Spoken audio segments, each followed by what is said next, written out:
Hello, everyone. I am super excited to have our audience here, to have our panelists here for 1 hour of Roundtable about teaching East Germany. I am Juliane Schicker, Assistant Professor of German here at Carleton. I'm not at Carleton, but I'm here at Carleton. My German colleagues, Professor Kylie Kost and Professor Steph Beate are here also with us today, and they support me. My colleague from Carleton College and third generation Ost, Katrin Ba, is also supporting me in the background. It takes a village, as you can tell, and our panelists are here pinned to your screen. This event today is being recorded and will be posted on our YouTube channel later. I will post the link soon in the chat. And we will host our next event, April 27th, Becoming Black East Germany Between Reunification, Racism, and a Quest for Identity with our speaker, Katharina Wada. I will post the link in the chat later as well. Each presenter will give a brief statement, followed by discussion among the presenters, and then questions from you, the audience. This roundtable today would not have been possible without our sponsors and collaborators. German program here at Carleton, the Center for Global and Regional Studies at Carleton, European Studies program at Carleton, and the third generation Ost, of which I am part, and Katrin Ba as well, who's letting you in at the moment. The roundtable is part of a longer discussion that particularly the third generation Ost has been publishing about on their blog.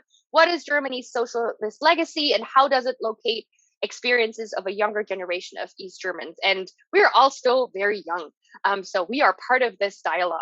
I'm now super excited to introduce our presenters, and I will introduce them very briefly in the order that they will present. Dr. Lucian Rothe is Assistant Professor of German at the University of Louisville. Funnily, he grew up just 20 minutes from my hometown. Beate Simon is German teacher and Dean of German Immersion, School Leadership, and School Development at the Twin Cities German Immersion School. And finally, we live very close to each other. Dr. Justyna Górny is Assistant Professor of German in the Institute of German Studies at the University of Warsaw. She also works as a translator, and she was just so open to say, yes, I want to present, and I am very happy for that. And Konstanze Schiller teaches German and French at North Andover High School in Massachusetts. She also worked at the DEFA Foundation and German Cinemathek in Berlin, and we know each other from me doing a workshop at her university. So this is enough for me today. Lucian, I am about to share my screen so that we can see your presentation. So there we go. Sounds good. Thank you so much, Juliane. And hi, everyone. My name is Lucian Rothe. My pronouns are he and him. And as Juliane said, I'm an assistant professor of German at the University of Louisville. And first of all, thank you so much to the organizers of this webinar series, especially Juliane and Katrin for inviting me, as well as to my fellow colleagues who are part of this roundtable and to everyone in the audience. And I'm looking forward to some fun and engaging discussions later. So next slide, please. So what's my back? No, actually, in my short presentation here, I would like to answer the 4 questions that you see here. So the first one, who am I? Why should I or we teach GDR-related topics? How have I taught GDR-related topics? And then what should I or we keep in mind when we teach this topic? Now, next slide. Perfect. So what's my background? As Juliane said, I was born on August 28th, 1989 in Blankenburg. So 3 months before the wall came down. And Blankenburg is a small town on the east side of the Harz Mountains, where I also grew up then. And after I finished high school, I went to Marburg in Hessen, so that's Western Germany. And I studied English, German, and history there. And it was there when I first realized where I actually came from, and that is Eastern Germany, former East Germany, because many people actually asked me, or many people are actually surprised that I didn't speak Ostdeutsch or East German or Sächsisch, like the Saxon dialect. I then explained that we don't have that dialect there, where I grew up. And then I went on to get my MA and PhD in the United States, where I taught as a TA at the University of Missouri in Columbia and at UW-Madison. And now I'm at the University of Louisville. And at all three of those US institutions, I noticed that students didn't really know much about East Germany, which brings me to my next slide. So why should I or we teach GDR-related topics? So as I said, at the college level, I've noticed that there is basically a lack of understanding and knowledge about what the terms socialism and communism mean, or what the German history after 1945 looked like. And I've also noticed that many textbooks or many curricula oftentimes don't really mention everyday life in the GDR. They often just reduce it to the Stasi or to the negative sides of that German history. And then finally, and probably most important, I believe that learning about the Cold War era and Germany's divided past helps us understand today's polarized world better, and it can teach us lessons of empathy and how to make sense of each other's experiences. Next slide. So how have I taught GDR-related topics? One example I'd like to briefly talk about here is a 1-week mini unit for second-year learners of German on Leben in der DDR, living behind the Iron Curtain. And I'd be happy to share my materials with you if you're interested in that. Next slide. So that unit, I started with an introduction to basic terms and basic institutions of the GDR, as well as historical events after 1945. And I found that the German TV station ZDF has some great interactive websites that can be used for this overview and introduction. Next slide. And then in the next step, students looked at aspects of everyday life in the GDR. So they analyzed stories written by different people who grew up or lived in the GDR. And each case study had a different focus. For example, being part of a gardening club, as you can see in the upper left here, or teenage years and the school system. Next slide. And then in one of the final steps, my students compared these stories to their own lives and reflected on it. They also discussed how the political circumstances at the time might have affected those people's lives. And they then reflected on how current political and economic circumstances affect their own lives. And with those comparisons and reflections in mind, students were better able to put themselves in the shoes of someone else, like people living in the GDR. And they discussed how they might have acted if they had lived back then in that system. And the big surprise at the end was that I told my students the stories they read were actually the stories of my family. So I asked my parents and my grandparents to write down some memories and stories, and that's what I used for this unit. Next slide. So here's what I think we should keep in mind when teaching this topic. I think personal stories with pictures, anecdotes, authentic materials can be quite powerful access points and make the topic more tangible to today's students. I also think that we should strike a balance between pointing out the Unrechtsregime, the Stasi, and the terror, and the fact that many people in that system tried to make the best out of it and tried to create a good life for their own families. And we should also remind our students that these units can never fully capture all facets of life in the GDR, and they cannot speak to all groups. For instance, people of color or people from different generations might have had very different experiences than what my students read about. So we need to point out that the communities in Germany back then and nowadays are very diverse, with diverse experiences that have been shaped by various factors, for instance, the past, geographic location, and race, and so on. And finally, I think it's important to show students how this topic relates to their own lives and their own current circumstances. Next slide. Final slide. So yes, thank you very much. Vielen Dank. And if you have any questions, please feel free to ask me in the discussion part of this or send me an email. Thank you. So yeah, hi everyone. As the speaker before already mentioned, like we are talking about teaching East Germany today, like the German democratic Republic. My name is Beate Simon. I'm a German teacher in middle school and Dean of German Immersion at the Twin Cities German Immersion School.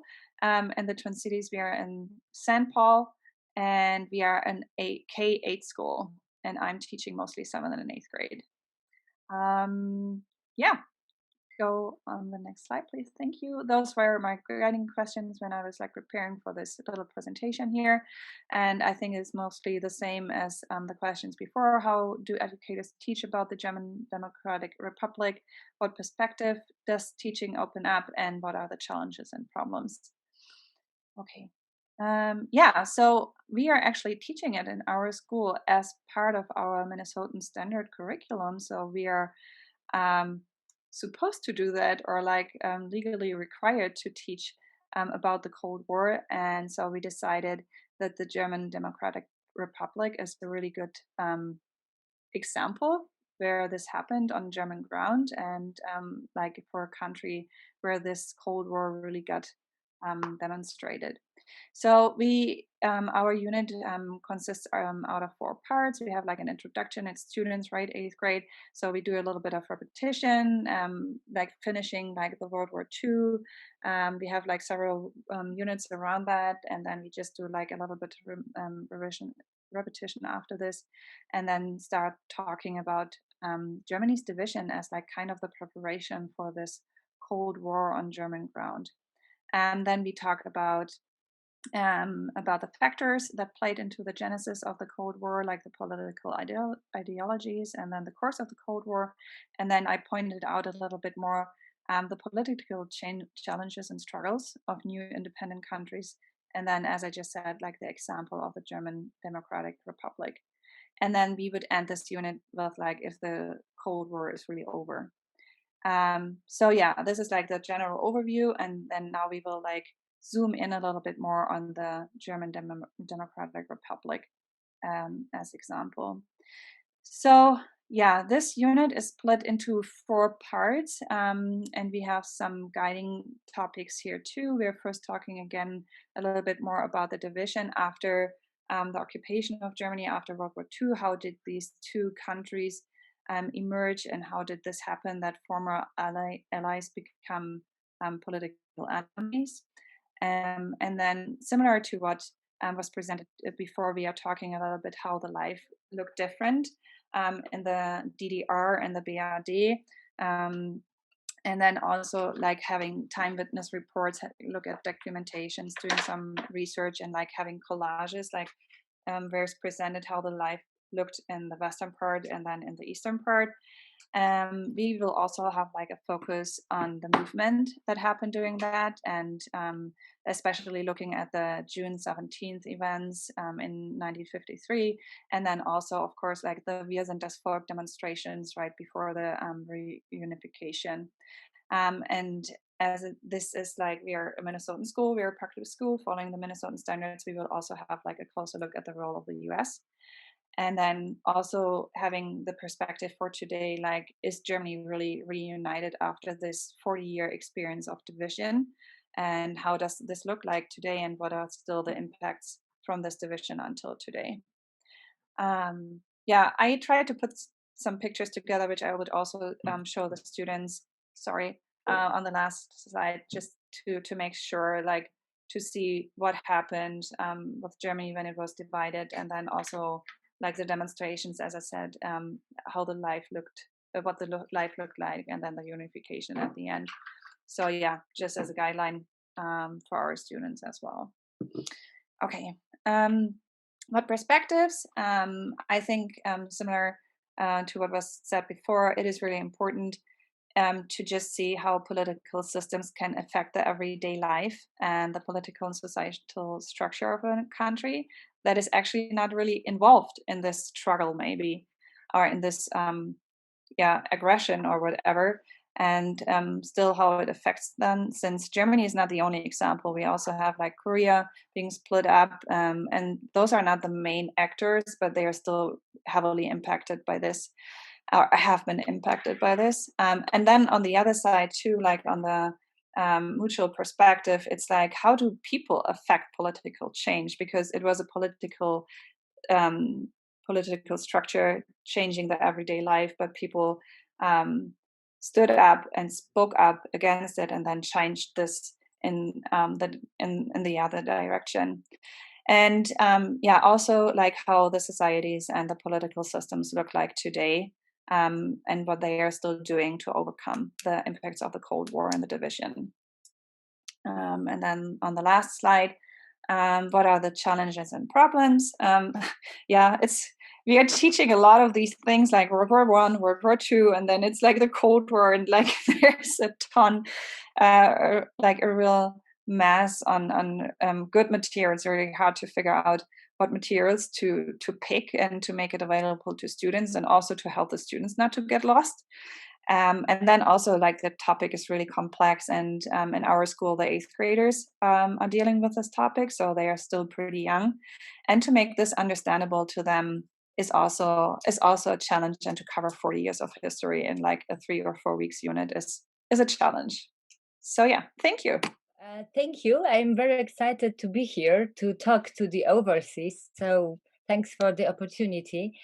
And first of all, I don't really use English in my professional life. So I excuse my pronunciation and all the bad things that I will do to the English language today.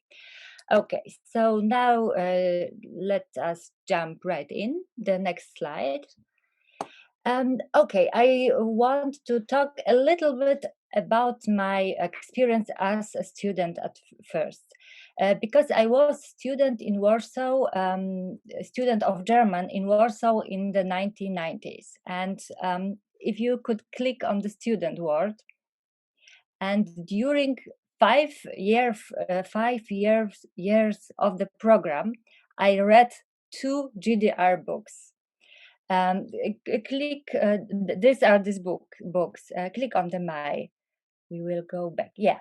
So just 2 books in 5 years. And why was that? The reason was very simple. There was no interest in GDR whatsoever after the fall of the communists at the university. So that's the reason for that is, of course, the communist past, because before 1998, before the fall of the communism, Poland and GDR were both part of this East Bloc, of this communist bloc, and to maintain the integrity of this bloc, the both countries had to be friends. There is this term erzwungene Freundschaft, so forced friendship. So what did it for the scholars? It meant that they had to be interested in GDR. They had to research and teach GDR and GDR literature. So after 1998, no one wanted to do that anymore, because it was even worse. Not only were they forced to do that, but they had to do that in a certain way. You couldn't be critical about your communist friend. So after the fall of the communists, everyone wanted to get over that. The second reason was the Poles wanted to forget their own communist past, so they weren't willing to deal with the GDR communist past.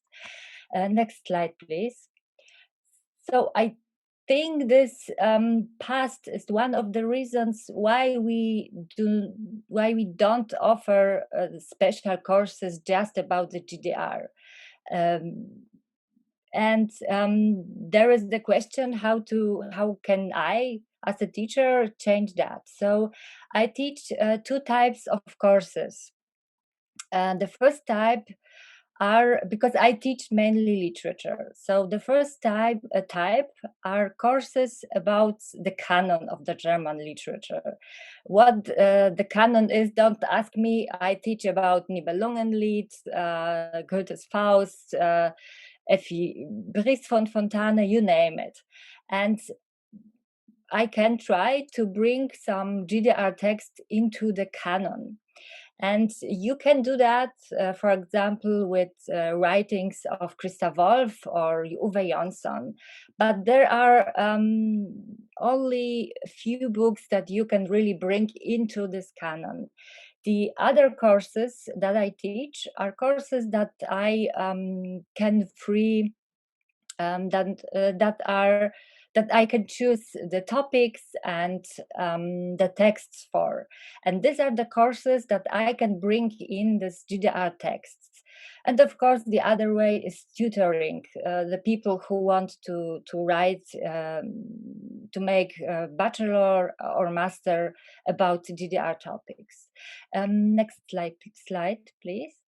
And okay, the text that I try to bring in my courses, my seminars, there are texts by GDR authors. It is quite difficult to bring them in. I choose, these are some of the favorites. Maybe I don't want to talk about them as much. When we want to discuss some examples, I can maybe go back to it. But I would rather talk about the next slide and the texts that are on the next slide. And these are the books about GDR. So they are not by the GDR authors, but they are about the GDR. And I think that's the better way to get access to the GDR and to the literature about that. And for examples, we have the books by Thomas Rothe. They are very good examples to very good books to speak about the fall of the Berlin Wall and the topic around that. The books by Christa Wolf and Eugen Ruge are great examples of texts about really this regime, this communist regime, that you can really get to know it somehow. And my favorite of this four is Judith Szalański's Der Hals der Giraffe, and that is about what you were mainly talking about this post GDR topics. About what is happening in the East Germany after the GDR is no more. Next slide, please. And this is the last slide, so let me just recap. I think this political factors, the past, is very important. Is the reason for this small interest in GDR. And my answer to that, how to bring this GDR as a topic in Poland, is to use this German literature about GDR and maybe then step up to the texts of the GDR authors. So thank you very much. Yeah. So my name is Konstanze Schiller. I'm a teacher at North Andover High School. I teach the grades 9 to 12, so freshman to senior. We only have half a year of German in middle school. So like students coming in are like literally at their A1 level, like starting, just as a background. My personal background, I was also born in the GDR in 1987. I never tell my students that the exact number, only that they can guess. But yeah, so there is like where my personal background comes in, and why the GDR is an important topic for me to teach. Some examples, we already heard why it is important. I normally start off with my students when we talk about the topic by letting them brainstorm, like creating a mind map, brainstorm about not necessarily like East Germany, but mostly like the Cold War. That's something they heard about in their history classes, like Cold War, communism. And then normally what turns out of these like mind maps is kind of like really stereotypical ideas, really like date-based ideas and name-based ideas. But what I normally see is that there is not a lot of like like ideas behind how some of these events people names, how some of these dates people name, what events led to that and why is that important. So for example, they can tell me the Cuban Missile Crisis, but they actually my students cannot really recall what led to that and why was that important. So that is the first one.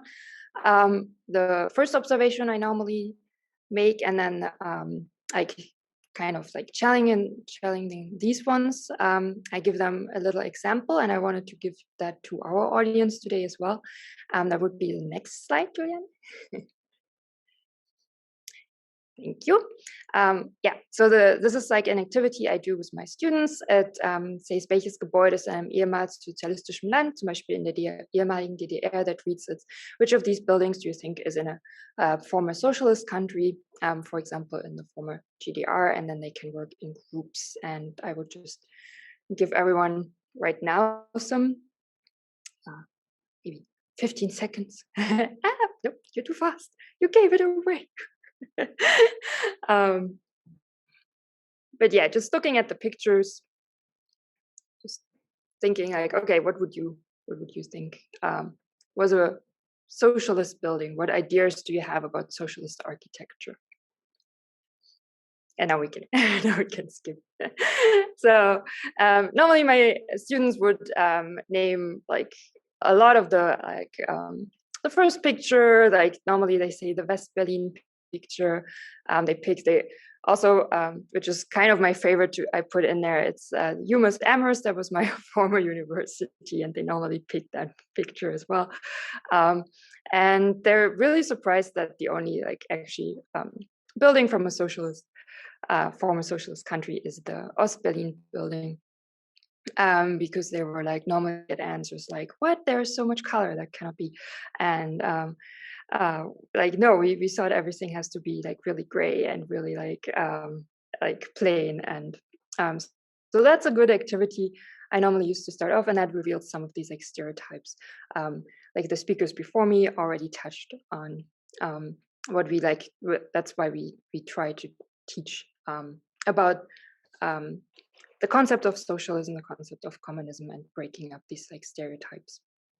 For the high school, I wanted to talk a little bit about challenges we have, at least for the curriculum in Massachusetts. I think other states have a different curriculum, different standards. So, but in Massachusetts, like in my area, we follow in the language classes the ACTVL guidelines. ACTVL leads up to an AP exam. I'm sure a lot of the students still remember that and recall their AP calculus or I don't know, AP environmental science. The AP exam is a standardized test at the end of the high school years. And these exam is kind of like, or the topics for the exam are kind of set. And teaching about history in a language class is just not part of the curriculum there. So our first problem is like we don't have the time in our curriculum to teach the GDR and teach about socialism. The other thing that is often problematic is a lot of schools have really small German programs. That means you often also teach students from different levels. You teach juniors and seniors together in classes. That even limits your time even more, because you kind of try to juggle all these like topics they have to know, ending up for the exam. That gives you really little room to bring in topics you would like to talk about. The third point is, second point. So that's the language classroom side. The other side for teaching the GDR is the history side, right? It's often taught in the world history classes in our in high schools. And there the problem is like, what kind of resources do the teachers in these classes have? What can they use? Are these like, is there a variety of opinions? Is there a focus on oral history, for example? And we come back to the problem Lucian addressed, like some of the books, some of the textbooks are really like one-sided, and in the history classes, that is often the case. And if you come in as a language teacher, then you're kind of going into their area of expertise, and that can create a little tension. So that is another problem. And the challenge, or not problem, but let's call it challenges, is the resources. There's like great resources out there. There's like really for high school teachers, our to-go institution is the Goethe Institute. The Goethe Institute is an institution that supports the German language abroad. They have really great resources, but oftentimes there the problem is as well. They're kind of like one-sided. They often follow kind of the idea of like kind of the victimization of East German history or of East German oral history. It's often times, as I said, really one-sided. That is partly maybe the reason because the Goethe Institute was founded in former West Germany. So the structures in this institution are still sometimes there. Another thing with resources is there's other great resources, for example, films. UMass Amherst has the DEFA Film Library. The DEFA films were like films produced in East Germany, and you can use them really well for like older audiences. But in high school, as probably you recall, we have to make sure they're really appropriate, and some of the movie content, even for like current German movies, are not appropriate for high school classes. So that's another challenge there. And if we go into literature, for example, the problem there is if we use that East German literature, they're often like their authors often had this kind of style of bringing in a meaning between, we call it between the lines. Like it's really metaphorical language. It's like you kind of have to, the idea is often not really obvious. So if you do that with like really beginner language learners, they have a lot of trouble following these texts because like the German language is new to them. And then asking them to kind of read between the lines and see these like underlying tones is often really challenging. So that's the resource part. And I think I just leave it there. And I'm happy to brainstorm some ideas here with my fellow speakers and with the audience. Thank you. Danke, Konstanze. Okay, I will give you now, let's say around 5, 6, 7, 8 minutes to react to each other. We don't see each other in real life. And I have never talked, Konstanze or Beate, with somebody really who teaches that not at the university level. So I'm also very, just my head is going into different directions. What were your reactions to each other? Maybe you have questions for each other or a reaction you wanted to give. I think Lucian and Lucian was talking about how do you try to connect this new knowledge about GDR with personal experience of the people. And my question would be, does it work? That's a good question. Thank you, Justyna. So does it work is, I guess, a question of assessment, right? And how do you find out if students understand a topic or not? So the final assessment that I had for that unit was a writing project, and students had to imagine to have lived at that time, and then they have to explain their experiences and their challenges and good things they experienced in their lives. And you could tell that they knew more than just the anti-socialist propaganda, so to say, that we often hear in a US context, and that everything that is universal healthcare or something universal is a bad thing. So they actually, you can tell that they have learned something and that they were able to put themselves in the shoes of those people. It always depends on the student how much they want to engage in that reflection process and not, right? So you can't really force them, but at least I've tried to give them the options to see that the people back then were just people like us, more or less, right? And that they were shaped by the political climate, that they were shaped by the system, and that they tried to make the best out of their lives, more or less. But it sounds great what you've said, and this is speaking about stereotypes. That was also something someone else mentioned, and the worst stereotype I have to deal with is that all the GDR people were with the Stasi. So that's difficult as well. I think I can answer to, or like try to answer the Stasi thing, and I think that has to do a lot with like again the resources, like from like personal experience, because the Life of Others was such a big movie and really promoted like by so many institutions. That has a lot to do with accessibility, right? So at some point there was just this movie, and these resources like came with the movie. I think there was a teaching kit with it as well. So, and especially I think if you are not really familiar with the topic yourself, it's great if you have this kind of pre-curated curriculum there, and you can use this. You have the access. You can integrate that really easy into your class without, and especially at that time when the movie came out, really questioning, is that so appropriate? So I feel like a lot of material came with this film and with the popularity of this film, and it was just like shown in so many classrooms. I mean, when I started here, we had like 3 copies of that movie, the DVD in the bookshelf. So you just know like that that these, I think this accessibility idea is something that shapes how things are taught in the US, and in this case how the GDR was taught. And so the Stasi idea just sticks with a lot of students there.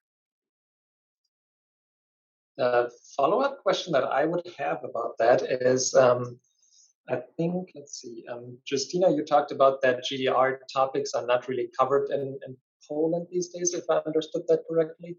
And then Konstanze, you said that you may clash with your history colleagues who use the textbook and then have a rather one-sided approach to the topic.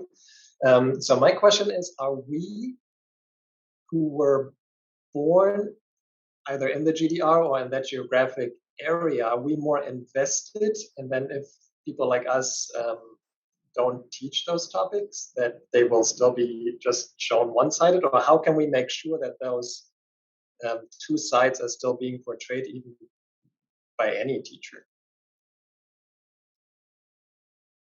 So I must say, I just feel like a pioneer. Because I think it is because this political factors and this communist past. And I, as a student, I wasn't taught GDR. So to teach something about it, I must recall my own experience from the People's Republic of Poland, and to learn and learn something completely new. So it is a great effort for me, and I can understand, and I don't research about that. That's just for teaching. So I can understand that people just don't want to invest that time because they don't have it. Yeah.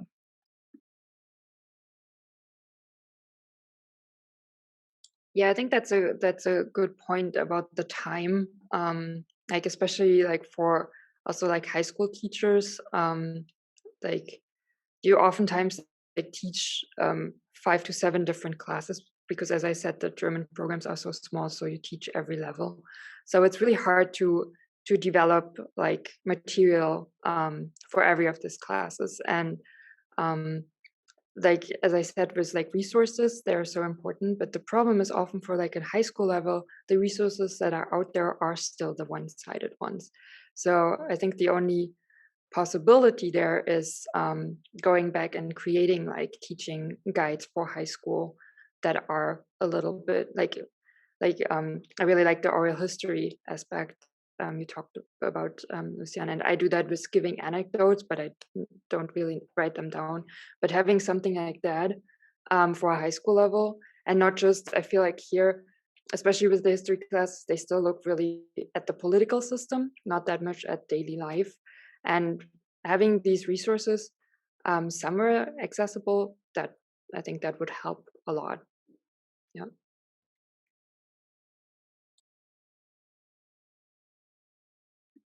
So we need Selbsthilfe. So we should help each other with these resources, maybe. And I like Beate's explanation that they have it built into their curriculum, right? So I think curricula interventions are important, and looking at the Cold War, both sides, I think that's one way probably to do that. Beate, is that specific to your school, or is that a Minnesota-wide approach?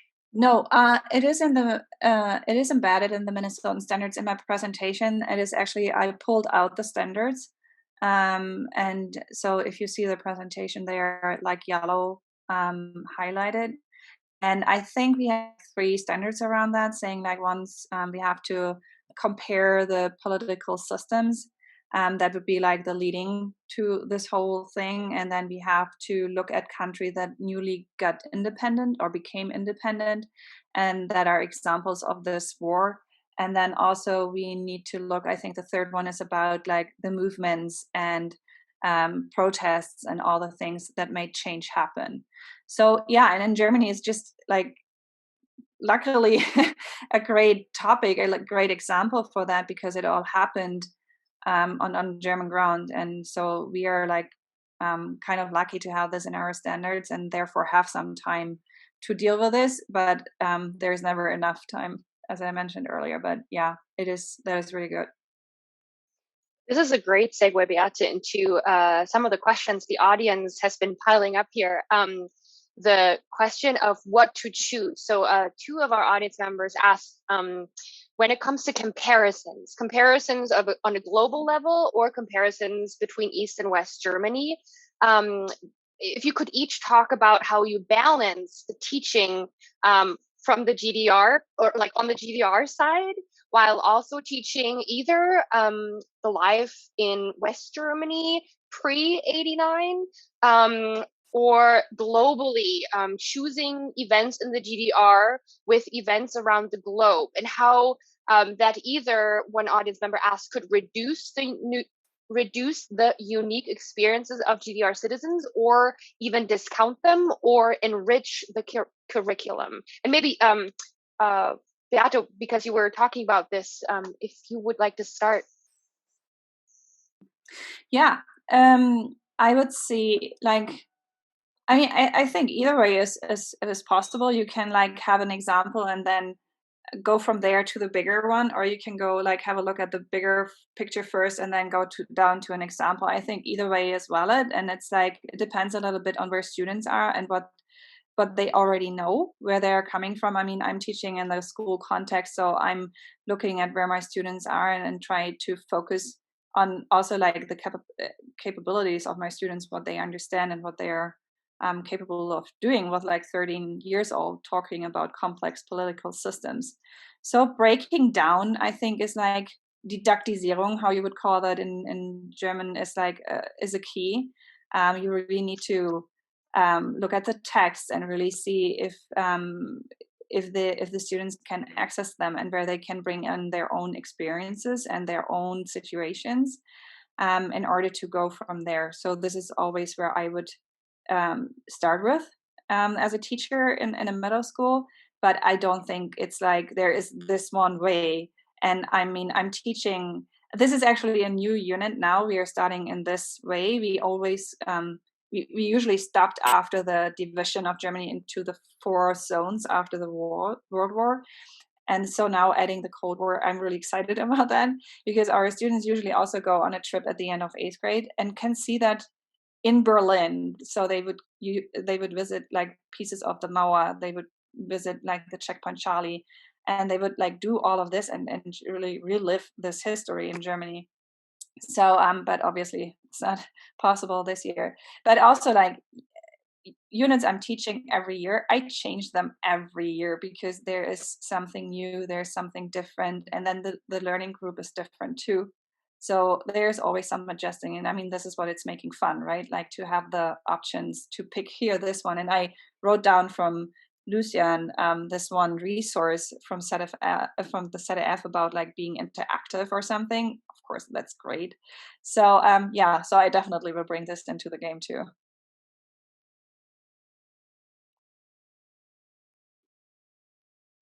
How do the others react to the question of comparisons, or what to choose and how to do that? So I'm very hesitant to answer this question because I have no balance at all. So when I teach about, when I bring in this GDR texts or texts about GDR, they are just for this special topics about GDR. So what I mean when I teach a seminar, I don't know, about German post-war history in literature. So this GDR authors are specialists for GDR, and I don't think it is a balance. And that is my problem, because there it's something different to teach about GDR with these books about GDR written after unification. And I think it is one-sided, and I would like to use more these texts by GDR authors, but it is very difficult. It is often just too difficult because of this other mentality that is depicted there. Because my students are much younger than me, and they don't understand just this everyday life that is depicted in this literature. So I must admit that was a good question, because I can't find the balance at all. For me, it's usually most complicated to find a balance or embed those topics into the lower level English German classes, and because we rely so heavily on textbooks and you have so many other topics to cover. But what I usually try to do is throw in little snippets that compare Eastern and Western Germany, because you can still see in so many statistics that there is still a difference between the eastern parts and the western parts when it comes to how many people rent an apartment versus how many people own a home, or what is the religion of the people in different parts of Germany. So whenever we talk about housing, I bring that rental versus owning topic up. And when we talk about identity and religion and what you believe in topics, then I show them a map of who believes what in Germany nowadays.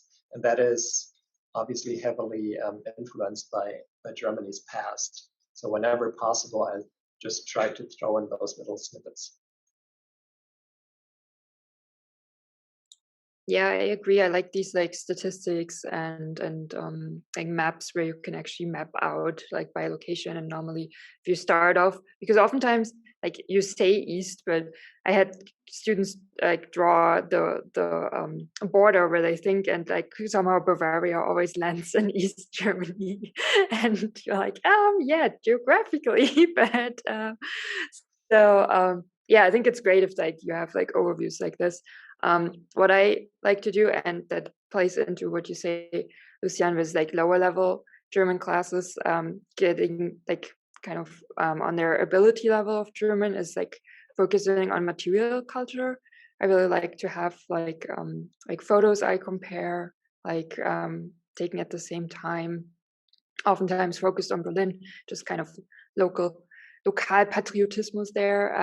But having students to describe that and kind of compare like items, like daily life items they see, that can be a starting point into the bigger picture. But yeah, I have to confess again, with like limited time, you don't go in the German class in high school, you don't go into the really broad comparisons there. Thank you. And before I ask my next question from the audience, we get a lot of questions right now about resources that you all are talking about. If you can put in the chat, so the panelists, if you can put in the chat to everyone your favorite resources that people go there to the links. I see Lucian already put the infographic DDR CDF in there. While we're talking, if you can multitask, if you can put the links, if not, people can definitely email me and I help everyone out with that, so that resources actually get a link to it and not just said, oh, go there. So yes, we hear your resource questions. There was a question from the audience asking about students' reactions and the specialness of the GDR, which Justyna kind of talked about already. The audience is asking, are students open to positive aspects of communism, socialism as well, or how do they react to it? And when we present the GDR in a certain way, for example, not comparing it with something else, do the students get the picture of the GDR being something special, and then the West, for example, of something not being discussed, it's the norm? Or how have you dealt with student reactions and then the status of what you teach when it gets to the students' brains? I can start it. I'm not sure if I have a full answer to this. What I am happy with at the end of a unit like the one that I portrayed is that when students realize that the people living in the GDR are also just people, and that socialism is not just a system and everything is bad, but that people had a living or made a living in that system, no matter how difficult it was for different people. And some people might have had more positive, others might have had very bad experiences. But that is also the case in our system now, right? So I feel like I've reached my goal if students realize that every system has its pros and cons, and that that you need to be mindful of your own surroundings and of your own privilege or not privileged situation, depending on who you are and where you live. Yeah, and I can jump in. Like, I definitely, over the course of the time when we talk about the GDR, you can definitely see a change in some students that were like really hesitant first to like see like good aspects of daily life, like what was the showing I had with the architecture. And like, oh, their colors, and one student like reacted was like, yeah, that's all propaganda, that's not true, right? So they throw out these like terms they've heard, and like over the course of the time you actually see how that changes and how they're like more open. But you definitely also have students who are still not really willing, or at least I had the experience with students not really willing to see that, and see like if you work with oral history or with material culture, see them as like exemptions and still stick with their idea of like the repressive socialist system. But if I get 80%, I'm happy. Never can get them all. So I could say I think I teach this GDR topic a little bit different, because it is more like a historical topic, a topic about history, and it isn't the personal experience. It's not really the point. Maybe I should do that different, but I just want to tell you how it is. But there is one thing that I'm very happy about. I've noticed new interests by our students about the women in the GDR. There were this documented Frauen. I can't recall the author yet, now, but maybe I can email to Juliane what I meant later. But it was an initiative in GDR, and a writer, a woman, just records what other women told her. They were talking about their life. And that is something that interests our students. There were some people who worked on that in their by their master degrees. And so that is this gender perspective is something that opens the GDR for them. And I think that is a very positive thing. Thank you. And I see we're at 2 p.m. Sadly, I got out of my class earlier, GDR Women and Children and the LSPTI plus community in German. So I love this new movement there. I would like to thank every one of you, the presenters, and also the audience. I would encourage you in the audience to email me if you have questions. I have the presentations of the 4 panelists here, so I can share their links, and the recording will be online if you want to go back. Thank you very much. I hope we have inspired you or post more questions in the room, which I like more than answers. Thank you, and goodbye, everyone.